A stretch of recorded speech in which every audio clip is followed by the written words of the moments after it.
કેમ છો મિત્રો?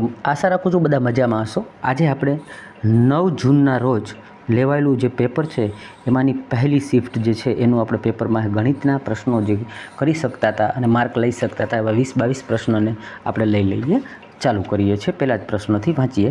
શું કહેવા માગે છે કે ભાઈ પાણીની એક સમાન ક્ષમતાના 23 પાઇપ વડે, બરાબર, એટલે કહેવા એવું માગે છે બધા પાઇપ એક હરખા જ છે, એની ક્ષમતા છે, બરાબર. પાઇપ વડે કોઈ ટાંકીને ભરતા 29 મિનિટનો સમય લાગે છે. જો હું તેવા જ 47 જેટલા પાઇપથી આ પાણીને ભરવા માંગું તો મારે કેટલો સમય લાગે? હવે ડેટા છે ને થોડો કન્ફ્યુઝનવાળો છે, બરાબર, પણ આપણે આની અંદર એક વસ્તુ એ શીખીશું કે ભાઈ બેસ્ટ રીતે આનું સોલ્યુશન લાવી શકીએ. પરીક્ષાની અંદર આપણે કેવી રીતે આવા અટપટા ગુણાકાર ભાગાકાર કરીએ એવું થોડુંક શીખીએ. હવે જુઓ, 23 × 29 એટલે કે ભાઈ આ જે ક્ષમતા છે ને એને લાગતો સમય હોય ને, બરાબર છે, એનાથી આપણને ખબર પડે કે ભાઈ એની કેપેસિટી શું છે, બરાબર છે. તો ભાઈ એક હરખા જ છે એવા 23 પાઇપ છે અને આ ટાંકાને ભરતા 29 મિનિટ લાગે છે, એટલે કે ભાઈ આ 23 × 29 થાય. અને બીજા પાઇપ જે હું લઉં છું નવા એ 47 પાઇપ છે. તો આ ટાઈપનું કેલ્ક્યુલેશન આવે. હવે અહીંયા આપણને છેદ ઉડાડવામાં થોડીક તકલીફ પડે, તો મેં થોડી બુદ્ધિ વાપરી કે હું પરીક્ષામાં શું કરી શકું, કે તમને એવું શું શીખવાડી શકું કે ભાઈ તમને હેલ્પફુલ થાય. તો મેં શું વિચાર્યું કે ભાઈ આ 23ના મેં એમ નામ લખી નાખ્યા, 23ના 23, બરાબર. હવે આ 29 છે એના બદલે હું એને 28 કરી શકું કે જેથી મને ભાગાકાર કરવો સરળ પડે. અને નીચે 47 છે એને હું 46 કરી નાખું તો હવે મને સરળ પડ્યું. આ શું થશે? 23 દૂને 46 થશે અને 2થી ભાગ કરું તો શું થાય? 14. હવે મેં જે ફેરફાર કર્યો એનો મતલબ એવો છે કે 14 જવાબ નથી, પણ 14ની આજુબાજુમાં જવાબ હશે. તો આ રીતે મેં કેલ્ક્યુલેશનનું સમાધાન લાવી અને ઓપ્શન મેં જોયા ને તો મને એના અંદર ઓપ્શન મળ્યું 14.19. તો આ મેથડ દ્વારા મેં મારી મૂંઝવણને દૂર કરી. તો હું અહીંયા આ દાખલો શીખવાડવા નથી માગતો, હું તમને અહીંયા એવું શીખવાડવા માગું છું કે જ્યારે આવી મૂંઝવણ આવે તો એની આસપાસનો જવાબ લઈ અને તમે આગળ વધી શકો છો કે નહીં? તો કે હા, વધી શકીએ છીએ અને આન્સર લાવી શકીએ છીએ. આશા રાખું છું આપને આ સરસ લાગ્યું હશે, કંઈક નવું થોડુંક જાણવા જોવા મળ્યું હોય, બરાબર, જે તમને મદદરૂપ થશે. આવી જ રીતે આપણે આખું પેપર જોતા જઈએ. વિડીયોને લાઇક કરવાનું ભૂલશો નહીં, અત્યારે જ આપ કરી દો. બીજો પ્રશ્ન છે. આ પ્રશ્નની અંદર એવું કહે છે કે ભાઈ આપેલી માહિતીનો માધ્ય બતાવો, મધ્યક બતાવો અથવા તો તમને સરેરાશ બતાવો. આ જે ચેપ્ટર છે એને આંકડાશાસ્ત્રમાંથી ગણિતનું આંકડાશાસ્ત્ર વિભાગ કહેવાય. આપેલું છે વિદ્યાર્થીઓના માર્ક આપ્યા છે અને કુલ વિદ્યાર્થીઓની સંખ્યા આપી છે. હવે આ ટાઈપના દાખલા હોય ને એને ગણવા થોડાક અઘરા થતા હોય છે, સમય જે આપણને વધારે લઈ લે છે. પરંતુ આપણે કરીએ શું તો કે આના અંદર પર થોડી બુદ્ધિ વાપરીએ, બરાબર. ઉપર શું હોય છે? ગુણાકાર ને સરવાળો હોય, નીચે ટોટલ સંખ્યાઓનો સરવાળો હોય છે. ગુણાકાર કોનો? તો કે ભાઈ આ ઉપર નીચેનો હોય છે, બરાબર. એટલે જુઓ, 4 × 4, પછી 8 × 6 = 48. તો એ બધાને મેં અહીંયા મૂકી દીધા. આ 4 × 4 મૂક્યા, 8 × 6 = 48નો આઠડો મૂક્યો, બરાબર છે. 4 × 5 = 20ની શૂન્ય મૂકી, 6 × 6 ને મેં 6 મૂક્યા, 4 × 2 = 8ના મેં, બરાબર છે, એટલે 8 × 32નો મેં 2 મૂક્યો. ઓકે. હવે નીચે મારે છે ને બધાનો સરવાળો મૂકવાનો હોય છે. એટલે 9 ને 8 ને 1 9, 9 ને 5 14, 14 ને 6 20, 20 ને 8 28. હવે મારી પાસે એવું આવ્યું, બરાબર છે, શું આવ્યું કે ભાઈ મારે ઉપર 0 આવે છે અને નીચે 8 આવે છે. હું આખા કેલ્ક્યુલેશનને સરળ બનાવવા માટે આ કરી રહ્યો છું. નહીંતર તો બધાનો ગુણાકાર કરવું, પાછો સરવાળો કરવું અને પાછા નીચે બધાનો પાછો આપણે સરવાળો લઈએ ને એનાથી ભાગીએ તો બહુ મોટું થઈ જાય. હવે ઓપ્શન ઉપર નજીક કરીએ કે હું 8ની સાથે એવું કયું હોય કે જેનેથી છેદ ઉડાડું તો પાછળ શૂન્ય આવે. તો જુઓ, આ 8 નવા તો કે 72 એટલે બગડો આવે, આ હોય નહીં, બરાબર. 8 × 6 = 48માં પાછળ આઠડો આવે, હોય નહીં. 8 × 4 = 32માં પાછળ બગડો આવે, હોય નહીં. પણ 8 × 5 = 40 એટલે કે ભાઈ અહીંયા ઉપર જે રકમ છે ને, બરાબર, એને હું 5 પાછળ આવતા હોય એવાથી ભાગું તો અહીંયા શૂન્ય આવે છે. એનો મતલબ કે મારે આવડો મોટો કેલ્ક્યુલેશનમાંથી બચવા માટે હું ડાયરેક્ટલી એકમના અંક લઈ અને આનો આન્સર 45 કરું, જે સાચો આન્સર છે. અને આ રીતે હું આ દાખલાને ગણીને આગળ વધી શકું છું. હું તમને એપ્રોચ આપું છું, તમને થોડીક મદદ બતાવવા માગું છું કે પરીક્ષામાં જો ઓછા સમયમાં આવું કંઈક ગતકડું કરી અને તમારો જવાબ લઈ શકો છો. આગળ જોઈએ. ત્યારબાદનો પ્રશ્ન વાંચીએ કે ભાઈ કોઈ એ વ્યક્તિ છે ને 2 સ્ટેશન વચ્ચે, બરાબર, 8 દિવસે એ ટ્રેક એટલે કે પાટા ફિટ કરી શકે છે. હવે બી છે ને એ જ કામને 24 દિવસે કરી શકે છે, પરંતુ સીની મદદથી તે આ કાર્ય 3 દિવસમાં પૂર્ણ કરી શકે છે. તો હવે સી એકલો ક્યારે આ કાર્ય? સેમ વસ્તુ છે, આને નળની જેમ બતાવે કે ભાઈ નળ એ છે એ એક ટાંકીને 8 દિવસે ભરી શકે છે, આવું પણ પૂછી શકે છે. એટલે આ જે વસ્તુ છે એની જૂની પેટર્નનો દાખલો છે, આને શીખી લેવો જરૂરી છે. હવે મેં શું કર્યું તો કે ભાઈ એ છે ને એને 8 દિવસ લાગે છે, બીને 24 દિવસ લાગે છે અને ત્રણેય સાથે 3 દિવસે કરે છે. તો હવે મેં એક સરળતા માટે લસા લઈ લીધો કે ભાઈ હું એવું 24 માનું, બરાબર છે. તો આ 8 તેરીને 24 થાય એટલે કે ભાઈ આ રોજ 3 યુનિટ કાર્ય કરશે, બરાબર. બી છે એ 24 એકા 24 થાય એટલે એ રોજનું 1 યુનિટ કાર્ય કરશે. સી અને એ બી સાથે કરે છે તો કે એ 3 દિવસમાં કરી નાખે છે એટલે કે ભાઈ એ 8 તેરીને 24 એટલે કે આનું રોજનું 8 યુનિટ કાર્ય કરે છે. હવે તમે જુઓ કે ભાઈ આ જે છે, બરાબર છે. હવે તમે જુઓ કે એ અને બી, આ એ અને બીની ક્ષમતા જે છે ને 3 ને 1 4 થાય છે એટલે કે આ બંને જે છે ને એ 4 થાય છે, પણ આ ત્રણેય ભેગા થાય તો 8 થાય છે. એનો મતલબ કે ભાઈ આ જે છે સી છે એની ક્ષમતા 4ની હશે તો જે 8 થાય બધાનો સરવાળો. સરસ સમજાઈ ગયું. તો હવે આપણે ટોટલ કામ 24 કરવાનું હતું અને એને 4થી હું ભાગી નાખું તો 6 દિવસની અંદર કાર્ય થઈ જાય. તો આપણને એ જ પૂછ્યું હતું કે સી એકલો છે એ આ કાર્યને કેટલા દિવસની અંદર કરી શકે છે. આ પ્રશ્ન પણ આપણે ઇઝીલી કરી શકતા હતા. ત્યારબાદ આ ટાઈપનો રોજ બે પ્રશ્ન આ લોકો એક ધારા ચલાવ્યા, બરાબર. શું કહેવા માગે છે કે ભાઈ વિજયનું વેતન જે છે એ પહેલાં 16% ઘટાડ્યું, બાદમાં 11% વધાર્યું, તો પહેલાંની તુલનામાં શું ફેર જોવા મળશે? તો આપણે ડેઇલી માટે એક સૂત્ર વાપરીએ છીએ ને કે એક્સ વત્તા વાય એની સાથે શું કરીએ છીએ કે એક્સ ગુણ્યા વાય અને છેદમાં લઈએ છીએ 100. અહીંયા એનો જ ઉપયોગ કરીએ. જ્યાં ઘટે છે અથવા ઓછું છે એને માઇનસમાં લઈશું. તો પહેલાં 16% ઘટાડ્યું એટલે મેં 16 માઇનસમાં લીધું, વત્તા 11% વધાર્યું, બરાબર છે. પછી આ 16 અને 11નો ગુણાકાર કરીએ એટલે 176 થાય અને છેદમાં 100 છે એટલે કે બે અંક અહીંયા પોઈન્ટ આવી જશે, બરાબર છે. તો હવે -5 અને -1.76 એટલે શું થયું તો કે ભાઈ -6.76. ઓકે, શું થશે -6.76 એટલે કે એનામાં ઘટ થઈ, એના પહેલાંના પગાર જે છે એની તુલનામાં આ ભાઈને 6.76% જેટલો લોસ ગયો. ત્યારબાદનો પ્રશ્ન ખૂબ જ સરસ છે અને નવી પેટર્નનો જોવા મળ્યો. આમ આ રેલવે માટે જૂની પેટર્ન છે પણ કદાચ તમને નવું લાગી શકે, પણ એ બી સારું છે.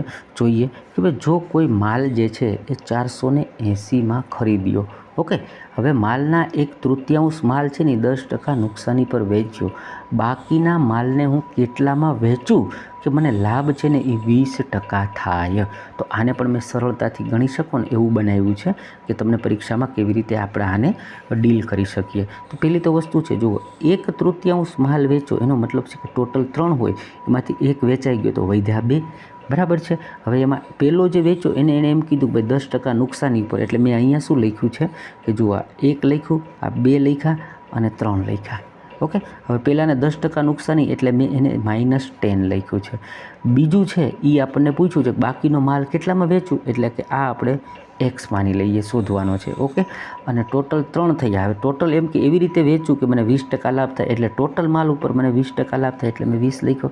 હવે તમે જુઓ અમે ગુણોત્તર પ્રમાણ બનાવી દીધું છે, બરાબર. કે આ જે છે આનો ગુણાકાર કરું તો શું હવે -10, ઓકે. અને 2 સાથે xનો ગુણાકાર કરું તો 2x અને અહીંયા 3ની સાથે 20નો ગુણાકાર કરું તો કે 60. ઇન શોર્ટ કે મેં કેવું કરી શક્યો કે ભાઈ -10, બરાબર છે, વત્તા 2x એના બરાબર 60 થાય છે. તો આ માઇનસને આ બાજુ લઈ જાઓ તો શું થાય તો કે +10 કરવું એટલે 70 થયા અને આ બાજુ શું વધ્યું 2x, 2xમાંથી xથી 2થી ભાગી નાખવું એટલે 35%. એનો મતલબ એવો હતો કે આ બાકીનો વધેલો માલ જે છે એને મારે 35%માં વેચવો પડે તો ટોટલ મને 20% લાભ થાય. 35%માં વેચવાથી મને શું થયું તો કે મારા જે 10%નો મેં હાનિ ઉપર વેચ્યા એ પણ કવર થઈ જશે અને નવા મને 20%નો લાભ થશે, ઓકે. ત્યારબાદ આ પ્રશ્ન માત્ર ને માત્ર તમારો સમય બગાડવા માટેનો પ્રશ્ન હતો. એણે શું કીધું કે ભાઈ એક આદમી છે, એણે છે ને કે અમુક આઇટમો લીધી, જેમ કે એણે છે ને 8 શર્ટ લીધા, બરાબર, અને એનો ભાવ આપી દીધો 550, બરાબર છે. પછી કીધું કે એણે 10 પેન્ટ લીધા, એનો ભાવ આપ્યો આપણને 1000નો એક, બરાબર. પછી કીધું કે 12 બૂટ લીધા અને 850ના છે. પછી પૂછી લીધું કે તો આ બધાને લઈ અને એનો ટોટલ ખર્ચ કાઢી અને એની સરેરાશ કે એને એક આઈટમ કેટલામાં પડી. એટલે તમારે જો સમય હોય ને તો કરાય, નહીંતર આ બધાનો તમારે લાંબુ, કારણ કે જો તો પહેલાં તમે આ 55 8 કરો એટલે 4400 રૂપિયા આમાં નાખ્યા, 10 પેન્ટ 1000 એટલે 10,000 આમાં નાખ્યા, પછી 12 બૂટ જે છે 850 લેખે એટલે 10,200 આમાં નાખ્યા. વળી પાછા તમે આ બધાનો સરવાળો કરો એટલે 24,600 થયા. એને પાછા તમે 30 આઈટમ થઈ, કારણ કે આ જો 12 આઈટમ 10 આઈટમ ને 8 આઈટમ એટલે તમારે પાછા એના 30 આઈટમથી ભાગવા પડે. 24,600 ને તમે આ રીતે તમે છેદ ઉડાડો, પછી પાછા તમે 8થી ઉડાડો, બરાબર છે. અને 3 છે એટલે કે અહીંયા 20 તેરીને 60 થશે એટલે 820 સરેરાશ ખર્ચ એને 820 થયો, બરાબર. એટલે તમારો સમય બગાડવા માટેનો પ્રશ્ન હતો, આવડી જાય એવો હતો, ઇઝી હતો. ત્યારબાદનો પ્રશ્ન જે છે આ પણ તમને આવડી જાય, પરંતુ સમય બગાડવાની જ વાત હતી કે ભાઈ રાકેશ 5,000ની રાશિ અને 9,000ની રાશિ છે વાર્ષિક સાદા વ્યાજે, બરાબર, પાછા સમાન વ્યાજે રોકે છે. તો 3 વર્ષના અંતે એને 360 રૂપિયા છે ને એક જગ્યાએથી વધુ મળ્યા, એટલે કે અહીંયા 5,000 છે, અહીંયા 9,000 છે, એટલે સમાન વ્યાજ છે, તો અહીંથી એને વધારે મળેલા છે. તો એને કેટલા ટકા વ્યાજે આપ્યા હશે? તો આ પણ તમે કરી શકતા હતા કે ભાઈ 9,000 હોય અને 5,000 છે. પહેલાં તો હમણાં ડિફરન્સ આવ્યો, શું કામ? 4,000નો ડિફરન્સ આવ્યો. તો 4,000નો ડિફરન્સ આવ્યો અને પાછો મેં રોક્યા છે કેટલા સમય માટે? તો કે 3 વર્ષ માટે. અને મારે એના માટે શું શોધવાનું છે? કે રેટ શોધવાનો છે, બરાબર છે. અને એને આપણે ભાગાકારમાં 100 મૂકીએ એટલે ટકાવારી આપણને એનું સૂત્ર મૂકી દીધું. ઓકે, તો હવે આપણને શું મળ્યું? તો કે આ બધાના આપણે જ્યારે છેદ ઉડાડીએ, બરાબર છે, એટલે 3 ચોક 12 એટલે 120 જે છે એ મને એ 120 મળ્યું. અને એ 120 જે છે ને એ બરાબર મને શું મળ્યું? તો કે એ બરાબર મને 360 જે મળ્યા. એટલે 120 બરાબર 360 થયા. તો રેટ જે છે આ 12 તેરીને 36 થયા. ઓકે, એટલે 12 તેરીને 36 તો 3% એને પૈસા મૂક્યા હોય તો જ થાય. ઓકે, આ રીતના આ પ્રશ્ન જે છે એને તમે ડીલ કરી શકતા હતા. ત્યારબાદ ગુણોત્તર પ્રમાણ નહીં, મારે બોલવામાં ભૂલ થઈ ગઈ. અને અત્યારે યાર આ ચેપ્ટરનું નામ મગજમાંથી નીકળી ગયું, બરાબર છે.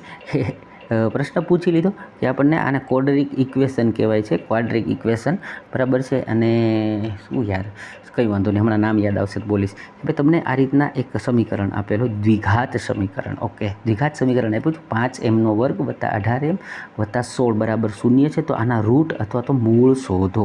તો જુઓ, આને પહેલાં પણ આપણે કરેલો છે. આના રૂટ કે મૂળ શોધવાના કેમ હોય? કે પહેલાં તો તમારે આ બંનેનો ગુણાકાર કરવાનો, બરાબર છે.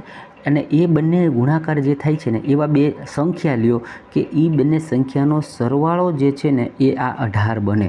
તો જુઓ, પહેલાં તો હું શું કરું? 16 5 એટલે કે આ બંનેનો ગુણાકાર 16 5 80 થાય. 80ના એવા હું કયા બે અંકોથી ગુણાકાર કરું કે એ અંક જે છે તો કે ભાઈ 10 અને 8 છે એ બેના હું ગુણાકાર કરું તો 80 થાય. અને એ બંનેનો હું સરવાળો કરું તો 18 થવો જોઈએ. ઓકે, તો એટલા માટે મેં એ શું લીધા કે 10 અને 8 લીધા. પરંતુ હવે નિશાની જોવી પડે. જ્યારે અહીંયા પ્લસની નિશાની હોય ને તો મોટી સંખ્યા માઇનસમાં આવે. અહીંયા પણ પ્લસ હોય તો એનો મતલબ એવો થાય કે બંને સંખ્યાઓ માઇનસમાં આવી શકે અથવા તો આવે, બરાબર. આવી શકે નહીં, આવે જ. એટલે હવે જુઓ, એક સંખ્યા 10 મળી અને એક 8 મળી, બંને માઇનસમાં મળી. પરંતુ જ્યારે અહીંયા આગળના પદની સાથે કોઈ અંક હોય તો અહીંયા 5 છે એનાથી તેને ભાગવા પણ પડે. એટલે 10/5 અને 8/5 બંને માઇનસમાં. તો 10/5 કરીએ એટલે અહીંયા 2થી છેદ ઉડી જાય તો શું આવે? -8/5. સોરી, આ -8/5 તો છે જ, પરંતુ આ 10/5 કરીએ એટલે શું થાય? તો કે 5 એકમ 5, 5 દૂને 10. ઓકે, એટલે 2થી ભાગ ઉડી ગયો. તો બીજું જે મૂળ મળ્યું એ શું મળ્યું? તો કે એક મળ્યું -5/8 અને બીજું મૂળ મળ્યું એ -2 આપણને અહીંયા મળેલું છે. ત્યારબાદ પ્રશ્ન આવ્યો કે એક લંબઘનની લંબાઈ, બરાબર છે, પહોળાઈ અને ઊંચાઈ જે છે ને એ રેશિયોમાં આપી 10:17:14 છે. તેનું સંપૂર્ણ પૃષ્ઠીય ક્ષેત્રફળ 1096 હોય તો લંબઘનની લંબાઈ આપણને પૂછી લીધી. તો પહેલાં તેનું સૂત્ર છે, લંબઘનની લંબાઈ જે છે, બરાબર છે, એ શોધવા માટે તમારે પહેલાં સૂત્ર લેવું પડે કે ભાઈ 2 ગુણ્યા લંબાઈ ગુણ્યા પહોળાઈ, પછી પહોળાઈ ગુણ્યા ઊંચાઈ અને લંબાઈ ગુણ્યા ઊંચાઈ, અને એ બધાનો પાછો સરવાળો. તો અહીંયા આપણને આપેલી નથી તો આપણે રેશિયોનો ઉપયોગ કરીએ, બરાબર છે. કે રેશિયો શું આપ્યો છે એ તો જુઓ, અહીંયા લંબાઈ ગુણ્યા પહોળાઈ જે છે એટલે 170 થશે પછી આ બંનેનો ગુણાકાર જે છે એ 238 થશે, પછી પહેલું અને છેલ્લું જે છે એનો ગુણાકાર આપણે 140 થશે, બરાબર। અને કાઉન્સની બહાર જે છે અહીંયા 2 આવેલા છે, એટલે 548ના 2 કર્યા તો 1096 આવ્યા। તો એનાથી આપણને એક વસ્તુ સમજાણી કે ભાઈ રેશિયો પણ જે છે એ 1096નું ક્ષેત્રફળ બતાવે છે, અને એણે આપ્યું છે એ પણ 1096 છે। એનો મતલબ કે આ જે કાંઈ માપ આપ્યા છે ને એ રેશિયોના માપ જ એની લંબાઈ, પહોળાઈ ને ઊંચાઈના માપ છે। તો પૂછ્યું હતું આપણને, શું પૂછ્યું હતું? તો કે લંબાઈ। તો લંબાઈ જે છે એ શું થશે? 10। આ શું થશે? પહોળાઈ, અને આ થશે એની ઊંચાઈ। એનો મતલબ કે ભાઈ આપેલું હતું ને એ જ હતું, પણ તમને ગણતરી કરીને સમય બગાડવાની વાત હતી। આગળ વધીએ। ત્યારબાદ પ્રશ્ન આવ્યો, એક મ્યુઝિક સેટની મૂળ કિંમત છે ને એ 8000 રૂપિયા છે, ઓકે। તેની કિંમતમાં 12%ની ઘટ કરી, શું કરી? 12%ની ઘટ કરી, અને બાદમાં 25% વધારવામાં આવ્યા, તો નવી કિંમત જે છે એ શું થશે? તો સિમ્પલ હતું કે ભાઈ 8000 છે, હવે જુઓ એમાં 12%ની ઘટ કરી એટલે 100એ 12 ગયા તો વધ્યા 88% વધ્યા, પછી એના ઉપર પાછા 25% વધાર્યા। 25% હોય શું? તો કે 1/4, એટલે 4એ 1નો વધારો, એટલે મેં અહીંયા લખ્યું 5/4। સિમ્પલ હતું। અહીંયા તમે આ જો 2 શૂન્યથી આ 2 શૂન્ય ઉડાડો, 4 છે એટલે 22 ચોકા 88 થશે, બરાબર છે। બાકીનો તમે ગુણાકાર કરો, 22 પંચા કરી દો અને એને ગુણ્યા 80 કરી નાખો, એટલે તમારો જવાબ જે છે શું આવશે? તો કે 8800। ત્યારબાદ પ્રશ્ન આવ્યો કે ભાઈ થોડાક કંચા એટલે આપણે કાચની ગોળીઓ આપણે રમીએ, થોડા કંચા છે ને 4 બોક્સની અંદર ABCDમાં, બરાબર છે, 6:3:7:5 મુજબ છે। જો બોક્સ બીમાં, બરાબર, ડી કરતાં 400 ઓછા છે, ઓકે, તો કુલ કેટલા કંચાઓ આના અંદર છે?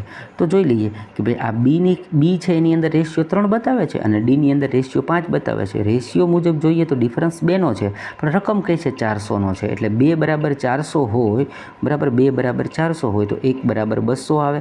તો હવે પૂછેલું છે ટોટલ, તો ટોટલ જે છે, બરાબર છે, આપણને પૂછ્યું તો ટોટલ શું થાય છે કે આ બધાનો સરવાળો છે 21 રેશિયો થાય છે, અને 1 રેશિયો બરાબર 200 છે, એટલે 21 × 200 એટલે 4200 જેટલા કંચા જે છે એ આના અંદર આવેલા છે।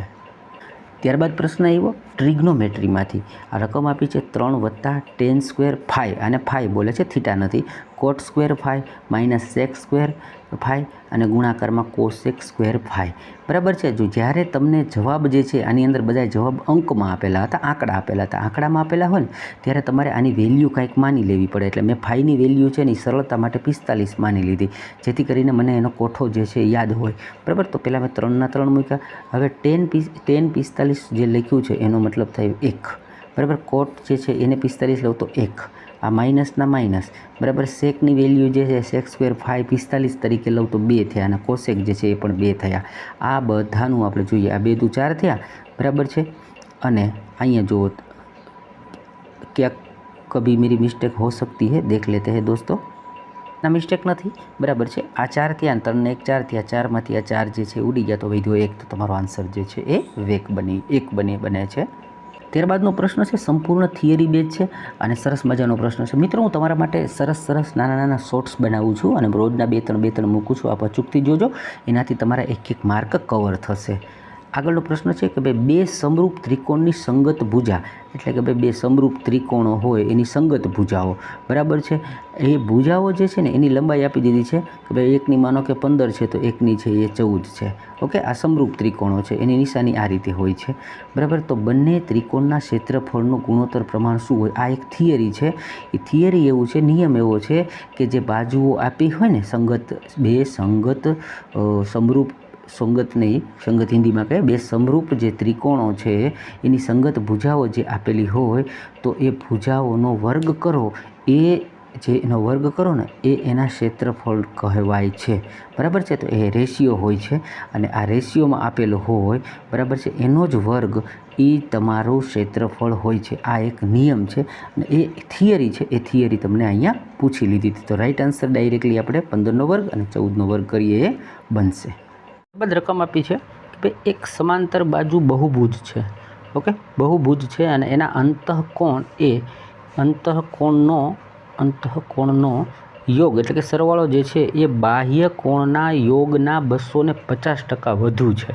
ઓકે, તો બહુભુજના પ્રત્યેક અંતઃકોણનું માપ શું હોય? એની અંદર થોડીક થિયરી સમજવાની હોય છે અને એના આધારે તમે આનો આન્સર મેળવી શકો. પહેલાં તમે જુઓ, અહીંયા તમને એક સમજાવ્યું છે કે 250 આ પરીક્ષામાં કરવાનું નથી હોતું, સિમ્પલી મોઢે આવડવું જોઈએ, એટલે તમે ત્યાંથી એક આટલો સ્ટેપ નીકળી જાય.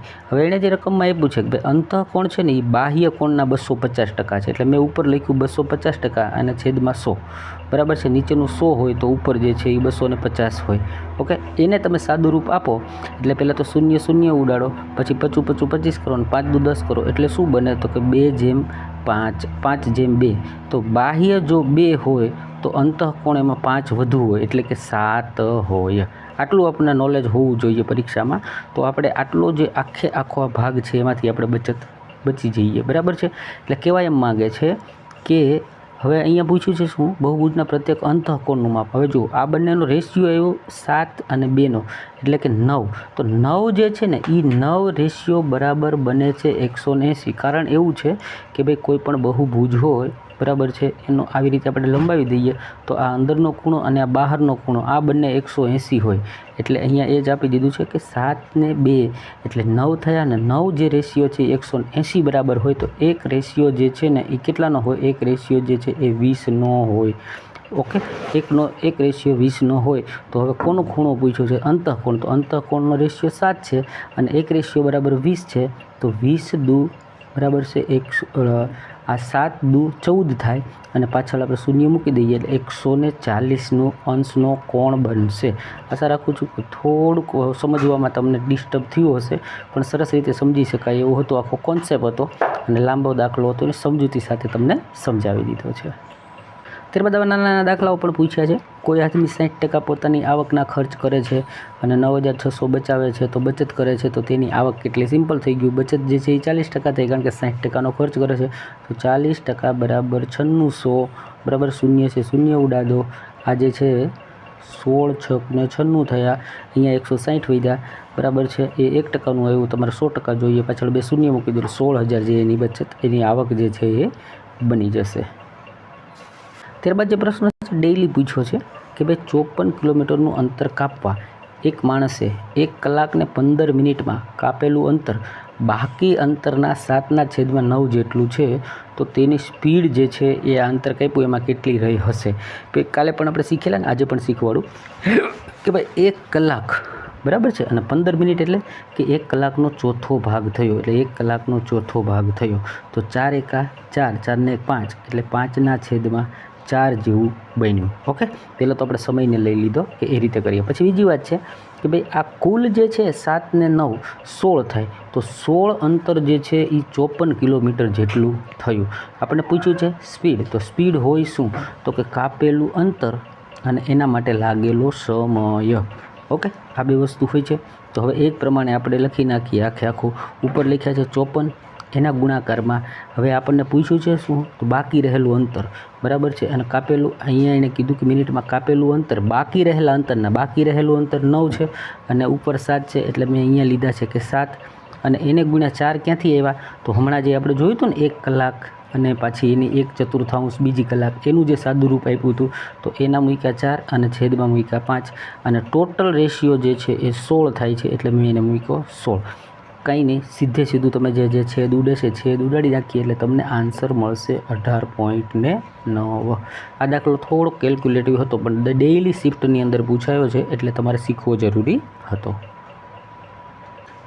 ત્યારબાદ ડેઇલી એવો એક પ્રશ્ન જોવા મળ્યો, ભાઈ આટલું મોટું લાંબી એક માહિતી આપી છે, બરાબર છે, અને એની તમને સરેરાશ પૂછવામાં આવી છે. તો આપણે ડેઇલી કરીએ છીએ એવી જ રીતે કે ભાઈ એકમના અંક જે છે એ બધાનો તમે સરવાળો લઈ લો, અને 9 સંખ્યા છેલ્લે છે, કેટલી છે? 9 છે. ઓકે, બધાનો સરવાળો એકમના અંકનો કરો તો કે 4 4 ને 4 8 8 ને 8 16 16 ને 17 17 ને 3 20 20 ને 4 24 24 ને 9 33 33 ને 2 35 35 ને 9 35 ને 5 40 ને 4 44, એટલે કે ઉપર આવ્યા 4 છેદમાં આવ્યા 9. હવે જુઓ કે તમારા ઓપ્શનમાંથી એવું શું છે કે ભાઈ જેનો ગુણાકાર હું 9 સાથે કરું તો ઉપર 4 બને? તો અહીંયા છે 6, બરાબર છે, તમે જોશો કે 6 સાથે 6 ને 9 54, એટલે ચોગડો આવે છે. બાકી 9 એકા 9 થશે અહીંયા 9 એકા 9 થશે, 9 9 81નો એકડો બનશે. એટલે એમાંથી એક પણ ઓપ્શન એવું નથી કે જે આ ઓપ્શન જે છે એ આપણને સેટિસ્ફાય કરે છે કે ઉપર તો જ 4 આવે. એટલે આનો આન્સર જે છે એકમના અંકનો ઉપયોગ કરી અને આપણે આપી શકતા હતા. ત્યારબાદ આપણને આ ટાઈપનો પ્રશ્ન પૂછ્યો જેને 8.27 એટલે આને જ્યારે આપણે ટૂંકું રૂપ આપીએ તો એ બને છે 8.27ની માથે 12નો નિશાની ગણાય. બરાબર. એ વારંવાર જ્યારે એ પદ જે છે કે અંક જે છે એ રિપીટ થતા હોય તો એને માનો કે 2 અંક રિપીટ થાય છે એટલે એ બંને અંકને એક જ વાર લખીને એના ઉપર 12ની નિશાની મૂકવામાં આવે છે. બરાબર. હવે આ જે છે એનું સાદુરૂપ આપીએ એટલે પહેલાં તો 8ના 8 મૂકાશે. બરાબર. પોઈન્ટ છે એટલે કે પ્લસ થશે. હવે જેટલી સંખ્યા ઉપર 12 હોય ને એની નીચે એટલા 9 લખવા પડે.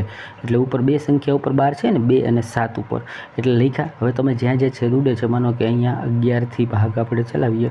બરાબર છે. પહેલાં તો ઉપર જે છે બરાબર છે છેદ ઉડાડીએ સિમ્પલી કે 3થી ઉડાડીએ 9. ઓકે. 9 તેરીને 27 અને 11 9 99. બરાબર. એટલે શું આવ્યું તો કે 3/11. હવે 3/11 આવ્યા પણ વત્તામાં આગળ 8 છે ને. ઓકે. આ 8નું જે સાદુરૂપ બાકી છે આપણે એટલે 11 88 88 ને 3 91 અને છેદમાં શું આવ્યા તો કે 11. આ પ્રશ્ન જે છે એ પર થોડો કેલ્ક્યુલેટર કહી શકાય પણ એટલો બધો નહીં કે તમે 30-40 સેકન્ડમાં કરી શકો એવો હતો. ત્યારબાદ જે પ્રશ્ન આવ્યો એને પણ આપણે આરામથી ઇઝીલી કરી શકીએ એવો પ્રશ્ન હતો કે એક દુકાનદાર પોતાના સામાન ઉપર x% વધુ મૂલ્ય છાપે છે. ખબર નથી કેટલું છાપે છે. બરાબર. એને x% કીધા. પછી 10% છૂટ આપે છે જેથી તેને 71% જેટલો લાભ થાય છે. તો એક્સની વેલ્યુ શું? આને ઘણી રીતે ગણી શકાય. એક તો પહેલાં મેં આ રીતે ગણ્યું છે, કદાચ તમને ના સમજાય હાર્ડ લાગે તો આપણે બેસ્ટ રીત આ છે કે ભાઈ અહીંયા મેં લખ્યું છે એક્સ છે અને એનું આઉટપુટ વાય છે. બરાબર. હવે શું કહે છે કે જો વધુ મૂલ્ય છાપ્યું છે અને 10% છૂટ આપે. 10% છૂટ આપી એટલે કે ભાઈ 1/10 અને 10%. 10એ 1ની છૂટ આપે એટલે કે એ વસ્તુ 10માંથી 9 બને. એટલે મેં અહીંયા લખ્યું 10માંથી શું બની વસ્તુ તો કે 9. ઓકે. રિઝલ્ટ શું આવ્યું તો કે ભાઈ 71%નો એને લાભ થયો. એટલે કે ભાઈ જો આ મૂળ 100 હોય તો 171 થાય. ઓકે. આટલું સમજી ગયા. સિમ્પલ વસ્તુ પહેલાં તો શું કરી કે ભાઈ આ રીતે આપણે એને લખ્યું. હવે તમે જુઓ કે આ 10થી હું છેદ ઉડાડું તો અહીંયા મળે 10 વધે અને 19થી હું અહીંયા 9 છે એટલે કે 19 9 171 થયા. ઓકે. આટલું સમજી ગયા. તો હવે અહીંયા બન્યું 10 અને આ બન્યું 19. એનો મતલબ કે 10એ આ ભાઈ જે છે એને 9 જેટલો વધારો જોવા મળ્યો. ક્યારે? 10એ 9 જેટલો વધારો જોવા મળ્યો. 10એ 9 જેટલો વધારો જોવા મળે ને ટકામાં ફેરવીએ તો શું થયું? 90%. કેટલું થયું તો કે 90%. તો કહેવાનો મતલબ એ હતો કે જે આ x% વધુ મૂલ્ય છાપ્યું ને એ કેટલું છાપેલું હતું તો કે 90% જેટલું વધારે મૂલ્ય છાપેલું હતું. આ શોર્ટ મેથડ છે જે તમે આ રીતે પરીક્ષામાં કરી શકો છો. ત્યારબાદ અલ્જીબ્રા ફોર્મેટમાંથી રોજ એક પ્રશ્ન જોવા મળે છે. બરાબર. તો આપ્યું છે x - 1/x બરાબર 3 હોય તો x4 વત્તા 1/x4 શું થાય? તો જો આ દાખલાની અંદર 2 પેટર્ન છે. બરાબર. કે તમે અહીંયા xની એક ઘાત પણ એક જ ઘાત આપેલી છે અને એને સીધી 4 ન લઈ શકો.